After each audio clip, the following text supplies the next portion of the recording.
Florida Gators football is back, and we're going to talk about fall camp, some of the most interesting things, and some things I'll be looking for only here on Locked On Gators. You are Locked On Gators, your daily podcast on the Florida Gators. Part of the Locked On Podcast Network, your team every day.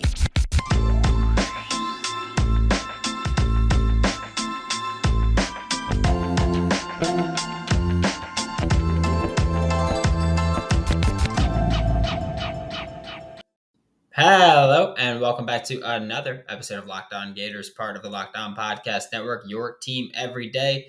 Thanks for making Locked On Gators your first listen of the day. We are available daily and free wherever you listen to podcasts. Happy Wednesday. I'm Brandon Olson. Find me on Twitter at WNS_Brandon. Find my written work with Whole Nine Sports at WHOLE9 Sports. Find that on YouTube as well, and written work with GiantsCountryofSI.com. Also, big news today. I'll announce it now. I don't even know when I'm posting it on social media. I'm going to make a graphic for it. We have, for this upcoming season, a weekly guest from a Florida Gator football player who's going to be here we'll have him during camp at some point. We'll have him every week of the season, and we'll have him after the season as well. And that is someone who has been on Locked On Gators before. It's going to be Hayden Hanson, the freshman tight end who, first of all, was a fantastic interview. You could tell he used to be a quarterback.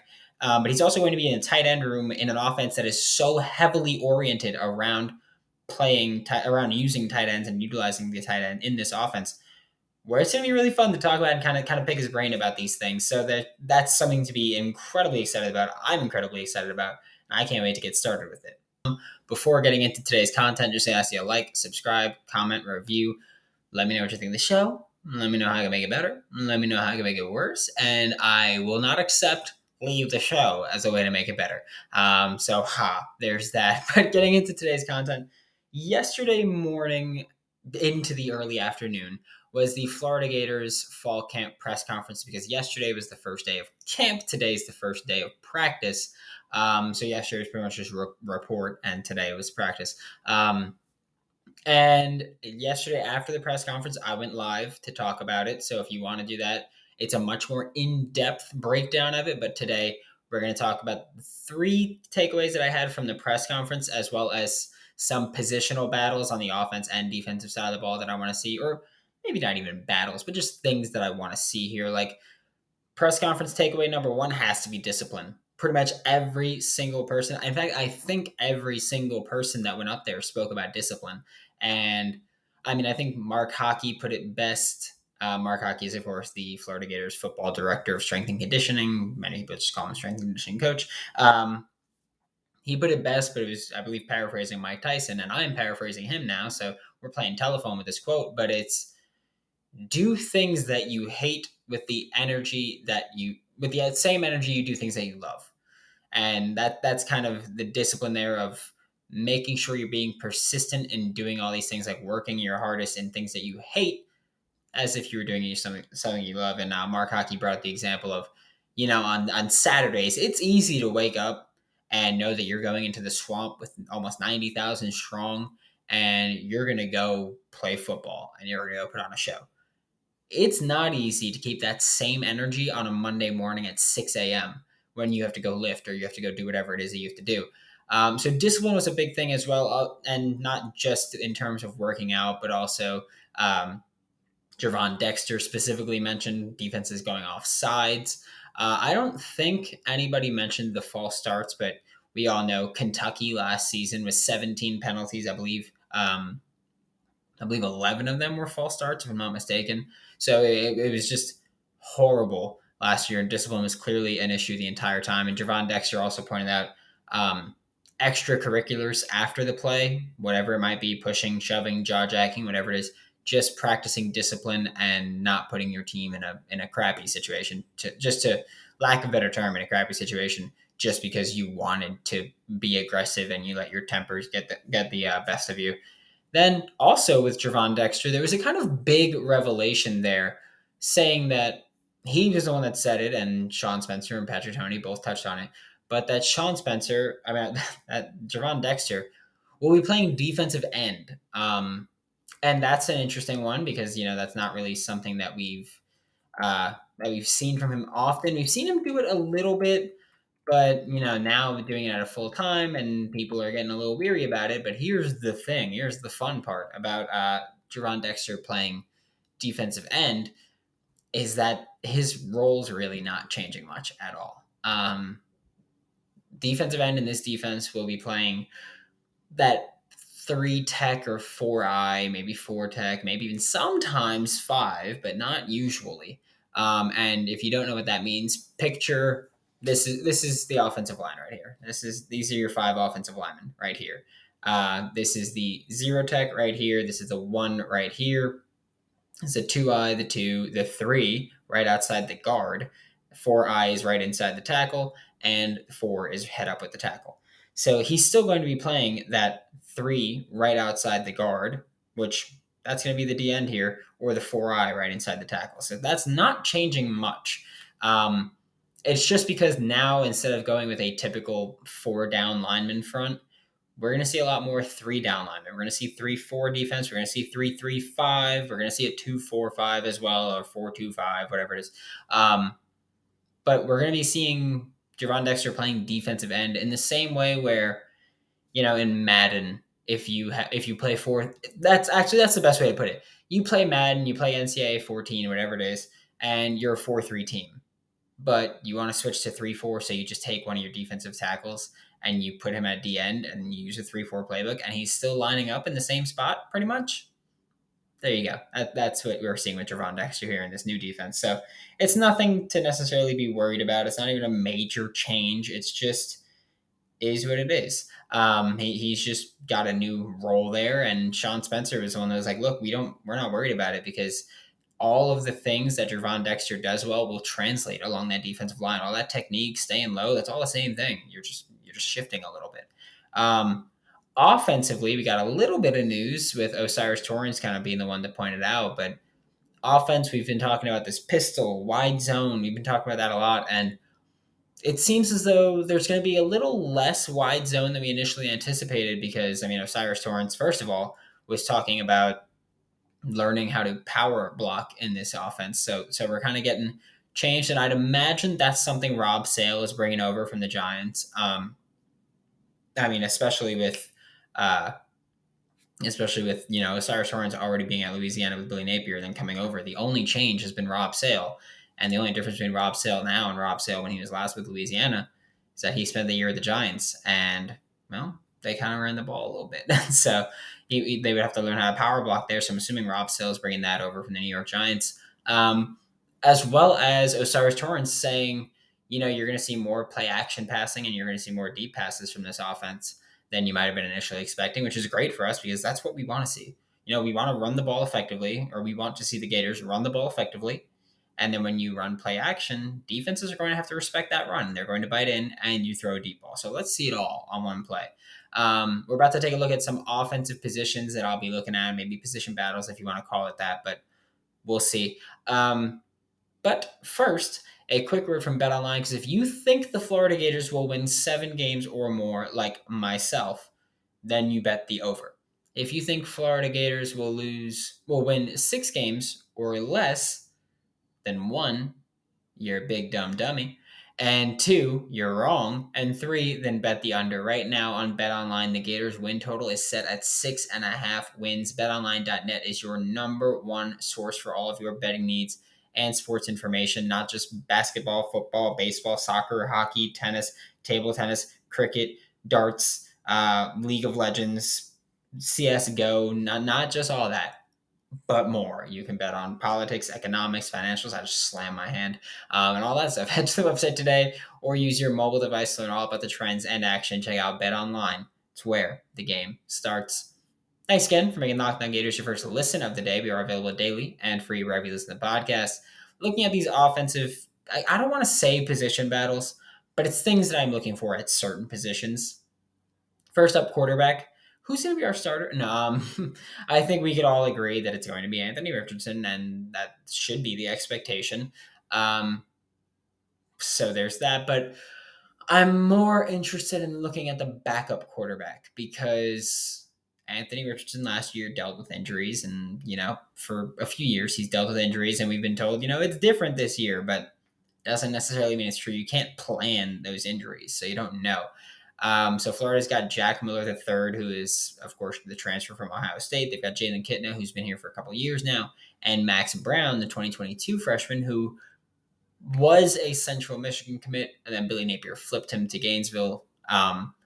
Interested to see who wins out there. Like I've said before, I am very optimistic about Max Brown and his potential success and his arm. Like I like watching his tape. I was like, this kid is way better than a 3-star quarterback would suggest. But also maybe Jack Miller III just had a rough spring, and it was a lot of trying to get in sync with these offensive players that he's never played with before. But that's one thing too. In spring ball, we were talking about, oh my God, Anthony Richardson just flows with this offense so much more. And it's like, yeah, well, Anthony Richardson has thrown to these guys before. Jack Miller III never had that opportunity, so it's new. I'm not saying that he's going to take the starting job. I'm just saying, though, I don't think he's as bad as it looked in spring ball. Jalen Kitna is someone that I know the fan base, a lot of people are like, well, what if he could do it? NFL dad, so he's got that experience. His dad's also, I believe, a coach now, if I'm not mistaken. So he's coach's kid, quarterback's kid. Why can't he learn how to do it? Do what you want with that one. Say what you want with that one. I'm not a optimist about it, but there's that. Looking at running back, I want to know who separates in the backfield. Obviously, they could all separate from defenses. I want to know who separates themselves from the pack. Who's going to be the lead running back at this point. Personally, my favorite, Naquan Wright. I think he's my guy there. Runner, receiver type. He can pass protect. So I think there's that. I know someone asked me to do a film breakdown on him. I'll see what I can do. I'll say that. I'll see if I can do that. There's Montreal Johnson from Louisiana, had a monster freshman season, transferred over to play with Billy Napier again. He's got a much better offensive line in front of him now. But of course, he's playing against SEC defenses now, not Sunbelt defenses. So we'll see what happens there. There's Lorenzo Lingard. I almost said DeMarcus Bowman because it's just habit, but he is gone. Lorenzo Lingard, Trevor Etienne. So there's a lot of talent in the backfield. There's also Battle there, who's new, but I mean, again, it's a wide open competition here. So who's going to separate? I think it's going to be Naquan Wright, but I'm not a coach, man. I don't make that decisions. I guess I shouldn't necessarily say it. Looking at tight end next. Receiver, I don't really have any questions about. Tight end, it's, we're going to see a lot of 12 personnel. A lot of 2 tight end sets is what we're going to see a lot of. We're going to see one of them moving to fullback at certain times and all that fun stuff. But who's going to step up is what I want to know there. Not so much as with running back of who's going to separate, but at tight end, who's going to step up? Because Keon Zipper is stepping into his first season expected to be the starting tight end. Then there's also Dante Zanders flipping over from edge to tight end. But then it's question marks. Nick Elksnis is kind of thought of as a receiver type. Is he going to find a way to consistently rotate into this offense? Jonathan Odom is thought of as a blocking type. Is he going to find a way to consistently contribute into this offense? Same thing with someone like Hayden Hansen, if he's going to be able to do it.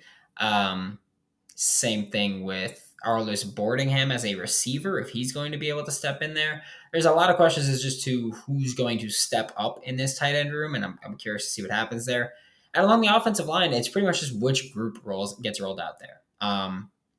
That's right, man. I've been very open about my thought on the offensive line is that I don't even care if you don't have some of the better players out there. It's about how they gel as a unit, more importantly. And so who will this coaching staff who has so much offensive line knowledge and so much offensive line experience, and Darnell Stapleton played, I believe it was 4 or 5 years in the NFL, and he coached after that as well.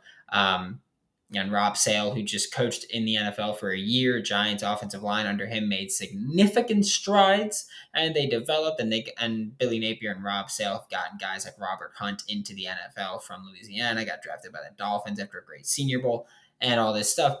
they know that it's about the unit more than the individual. So when you look at NFL draft, yeah, obviously it's more important to see an individual.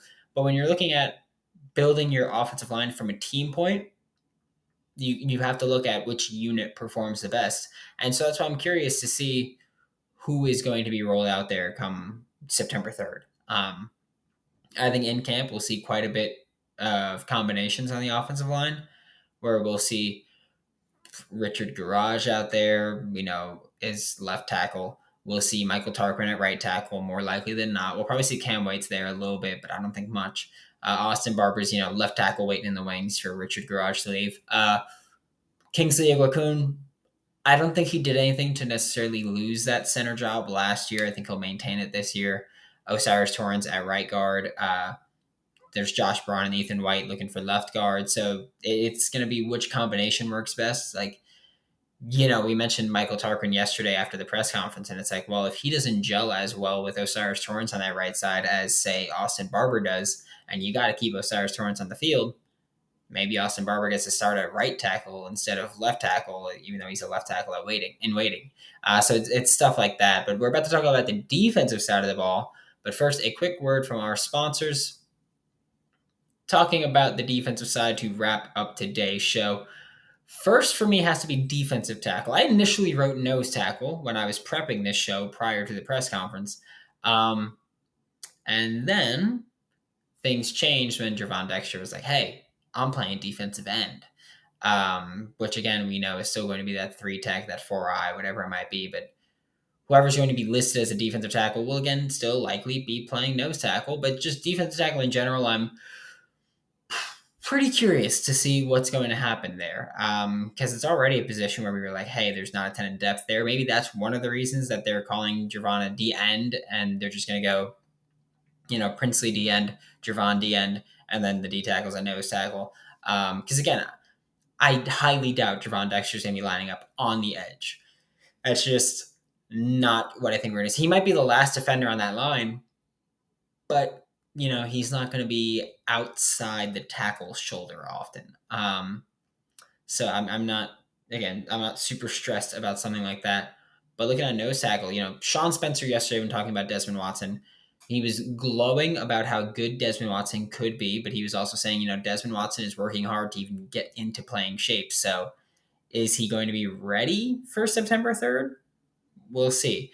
Jalen Lee got glowing recommendations, or got glowing, I guess you could say recommendations, but glowing reviews maybe from not just Sean Spencer, the defensive line coach and co-defensive coordinator, but also from Gervon Dexter. Gervon Dexter was like, they asked him name 2 players that really stood out to you, or they were like, which players really stood out to you as improving from last year? And Gervon Dexter said Princely and Maylene, which, yeah. And he said Jalen Lee. And when Sean Spencer was talking about Jalen Lee, saying, this kid he's a pure technician. Like he is a technician at defensive tackle, and he's another player who can contribute. We're expecting to take massive strides. And Jalen Lee, Sean Spencer said, like, we expect Jalen Lee, like he took a leap in spring, and we expect him to take another leap now. So we'll see what happens there. Looking at linebacker, it's another thing like tight ends, like who's stepping up. Like we know Ventrell Miller is almost definitely the only guaranteed starter there. Patrick Toney spoke about Amari Burney, and he was like, look, Amari Burney, he's really coming into his own now. He's becoming a much more well-rounded defender. He's picking up the system. He's smart. He's been here. He knows what he's doing. Then there's also people who, like myself, like I want to see Shamar James play a lot. There's a lot of the fan base who want to see DeJuan Black play a lot, who I also want to see DeJuan Black play a lot. But my point is that I've been clamoring for Shamar James. People want to see DeJuan Black play a lot. People want to see Derek Wingo play a lot. People want to see Scooby Williams play a lot. So there's a lot of linebackers here where it's like, well, we want them to play because we think they could be good, but are any of them actually good? Who's going to step up right now? Because no matter how well you played in spring ball, that really doesn't matter at this point if you're fighting for a spot. Anthony Richardson's probably the only person that's solidified a spot in spring ball. It looks like everybody else is still trying to solidify their spot. So I think that at linebacker especially, we need to see who's going to play because we know that Florida is going to rotate their linebackers. We don't know exactly how much, but we think pretty often. But who's going to be a actual starting linebacker for the Florida Gators and who's going to be the rotational types. Then finally for defense, corner is an interesting one for me. It's one that we've talked about. I mean, I want to say extensively at this point on this show, where it's like, well, we know Jason Marshall Jr. is a fantastic corner one, and he's going to be our guy. Who is it that's going to play opposite him? Similar to Shamar James, you have me going, I want it to be Avery Helm. I think that his tape was great. I think that when you play in the SEC for a season and you don't give up a touchdown, that's something to be proud of and something I want on the field. Jaden Hill, who was supposed to be a starting corner last year, but tore his ACL before the year, missed the year. We'll see what's up with him this year. Jalen Kimber, who came over from Georgia. What's going to go on with him? Jordan Young, Devin Moore, someone that the coaching staff yesterday was praising, Patrick Toney specifically, was praising Devin Moore, who is going to be starting opposite Jason Marshall Jr. This is, again, a situation where we expect the corners to rotate, but how much will they rotate is the next question there. Thanks for making Locked On Gators your first listen of the day every day. We are available daily and free wherever you listen to the podcast. We'll be back tomorrow with more on your Florida Gators. Now make your second listen Locked On SEC, hosted by Chris Gordy of Sports 790. Get the best coverage for the best conference, including the best university, University of Florida, right on Locked On SEC. For Locked On Gators, I'm Brandon Olson. Don't forget to follow me on Twitter at WNS_Brandon. Find all my written work and video work with Whole Nine Sports. That is WHOLE and NIA Sports, and find more written work with Giants Country of SI.com. And I'll see you all tomorrow.